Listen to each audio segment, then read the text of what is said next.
Okay. Mhm.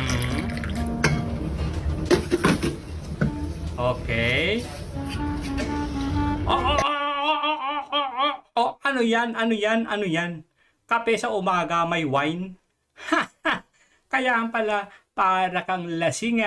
Kapag ka nagsasalita ka sa mga hearing mo, lalong-lalo na sa Quadcom kapag nanggigigil ka para durugin mo ang mga Duterte at para naman paaminin mo yung mga witness ninyo na ipagkanuno si Pangulong Duterte at si VP Sara Duterte. Ano yan, Dan Fernandez? Wine? Kape? Talaga? Tignan natin. A little of wine. May agua de pataranta. A little of coke. Iba ang